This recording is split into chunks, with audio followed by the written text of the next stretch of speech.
following content is brought to you by Social Inform Media.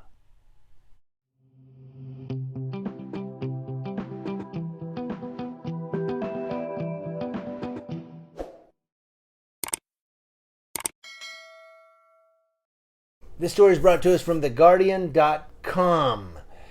Now this one's out of England, but it does involve the police, and I thought I'd give it to you because this one could have very well been out of Massachusetts. Looking at this story, you could picture this. I had to look at about 7 or 8 different stories because I wanted to confirm it wasn't out of Massachusetts. I was like, are you sure this isn't the United States? No, it's England. It's out of Sussex. 2 police officers involved in firing a taser at a 93-year-old man in a wheelchair who had threatened care home staff with a knife are being investigated for manslaughter after the man's death. Donald Burgess, who had, guess what, 1 leg and dementia, died last month 3 weeks after being hit by a taser. Now on Thursday, the Independent Office for Police Conduct, or IOPC, confirmed it was investigating the June 21st incident, which involved 2 constables from the Sussex police. And I kept thinking, this has got to be Sussex. Yeah, Massachusetts. No, it's out of England. They were responding to calls that a resident at a care home in St. Leonards-on-Sea had a knife and was threatening staff. One of the officers tried to restrain Burgess using an incapacitant spray, probably like pepper spray, and a baton. Another officer then fired a taser before the knife was removed. Burgess was handcuffed, taken to the hospital, where he remained until his death July 13th. Sussex police referred the incident to the watchdog after allegations about the excessive use of force by its officers.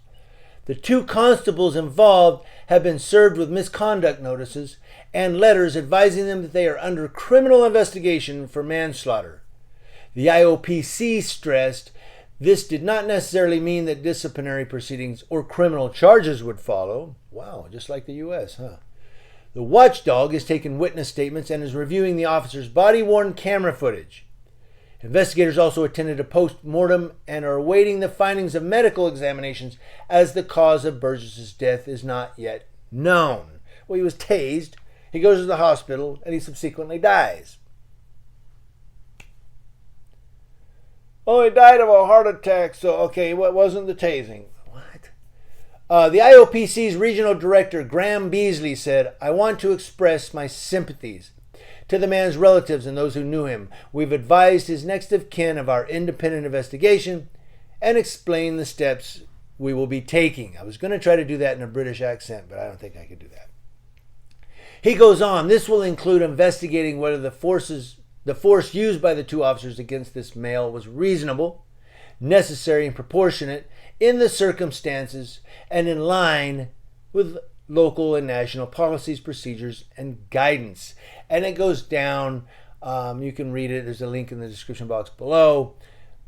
Deborah Coles, the executive director of the Human Rights Charity Inquest, said that it was almost unconscionable to think of a highly vulnerable old man with dementia in a care home being subjected to such use of force at the hands of the police.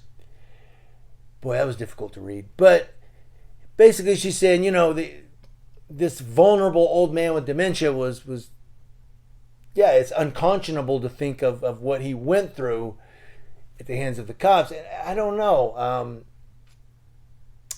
This one's kind of iffy. I mean, you had him, he has a knife, he's attacking people, but he's a 1-legged 93-year-old in a wheelchair. I don't know. He couldn't run up behind him and grab his wheelchair and bring it over or hold it back. What's he going to do? Eat. No. Was it a motorized wheelchair that went 30 miles an hour? I don't get it. You couldn't just run up behind his wheelchair and tip it back and go, with a baton and go knock the knife out of his hand. I know, you're armchair quarterbacking. Well, it's a 93-year-old with dementia with 1 leg.